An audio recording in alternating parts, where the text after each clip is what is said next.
ಅಂತ ನಮ್ಮ ಟ್ರಂಪ್ ಅವ್ರ ಕೈ ಎತ್ತಿಬಿಟ್ರು. ಟ್ರಂಪ್ ಅವ್ರ ಫಾಲೋವರ್ಸ್ ಇವರೆಲ್ಲ ಯಾವಾಗ ಪಾಲಿಸ್ಬಿಟ್ಟು ಹುಡುಕರು ಗೊತ್ತಿಲ್ಲ. ಯಾಕಂದ್ರೆ ಈಗ ಸಾಕಷ್ಟು ಜನ ಹೋಗಿದ್ದಾರೆ.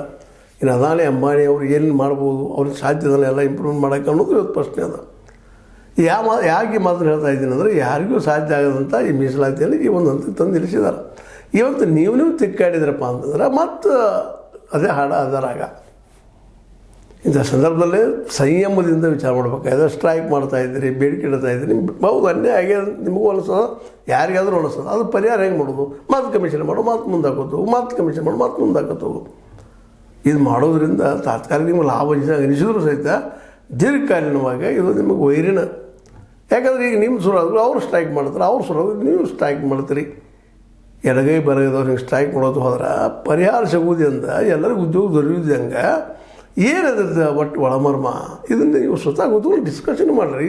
ಅವ್ರು ಯಾರೂ ಬೇರೆದವರಲ್ಲ, ನಮ್ಮ ಸಮುದಾಯದವ್ರು, ನಮ್ಮಲ್ಲೇ ಅವರೆಲ್ಲರೂ. ನಮ್ಮ ಮನೆಯೊಳಗೆ ಮಗ ಇರ್ತಾರೆ, 4-5 ಮಕ್ಕಳು ಇರ್ತಾರೆ. ಒಬ್ಬರು ಹೆಚ್ಚು ಊಟ ಮಾಡ್ತಾರೆ, ಒಬ್ರು ಕಡಿಮೆ ಊಟ ಮಾಡ್ತಾರೆ. ಅವರೆಲ್ಲರೂ ನಾವು ಸಮಾನವಾಗಿ ನೋಡ್ಬೇಕಾದ್ರೆ ಈಗ 4 ರುಳಿ ತಿನ್ನೋ ಜೋಡಿ ನೀನು 4 ರುಳಿ ತಿನ್ನಂತ ಹೇಳೋದಕ್ಕೆ ಸಾಧ್ಯ ಇರೋದು ಮಾತಿರ್ತಾವೆ. ಒಬ್ಬರು ಭಾಳ ಪ್ರತಿಭಾವಂತರಿರ್ತಾರೆ ಮಕ್ಕಳು, ಹೇಳಿದ ತಕ್ಷಣ ಅಂಡರ್ಸ್ಟ್ಯಾಂಡ್ ಮಾಡ್ಕೋತಾರೆ. ಇನ್ನು ಕೆಲವೊಂದು ಮಕ್ಕಳು 10 ಸಲ ಹಿಡಿದು ತಿಳಿತಾ ಇರೋದಿಲ್ಲ. ಯಾಕಂದರೆ ಆ ವಿಷಯದಲ್ಲಿ ಆಸಕ್ತಿ ಇರೋದಿಲ್ಲ. ಬ್ರೈನು ಒಂದೇ ಇರ್ಬೋದು ಹೆಚ್ಚು ಕಡಿಮೆ, ಯಾಕಂದ್ರೆ ಅದನ್ನು ಡಿಸೈಡ್ ಮಾಡೋಕ್ಕೆ ಶಕ್ತಿ ನಮ್ಗೆ ಯಾರಿಗೂ ಇಲ್ಲ. ಅದನ್ನು ಅಳಿಯೋದ್ರೆ ಒಂದು ಮಾಪನೂ ಇವತ್ತು ಬಂದಿಲ್ಲ.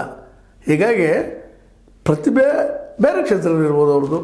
ಅದನ್ನು ತಿಳ್ಕೊಂಡು ನಾವು ವ್ಯವಹಾರ ಬಗೆಹರಿಸಬೇಕು. ಹಾಗಿಲ್ಲ ಇದನ್ನು ಸಹಿತ ಒಂದು ವ್ಯಾವಹಾರಿಕವಾಗಿ ನೋಡಿಕೊಂಡು ನಮ್ಮಲ್ಲಿ ಯಾರಪ್ಪ ಹೆಚ್ಚು ಅನುಕೂಲಗಳನ್ನು ಪಡ್ಕೊಂಡಿದ್ದಾರೆ ಇಲ್ಲಿವರೆಗೆ ಅವ್ರು ಸ್ವಲ್ಪ ಬಿಟ್ಟು ಕೊಡ್ರಪ್ಪ, ತ್ಯಾಗ ಮಾಡಿರಿ. ಇದೇ ಮಾತ್ರ 4 1,000 ಹೇಳಿದ್ದಾರೆ.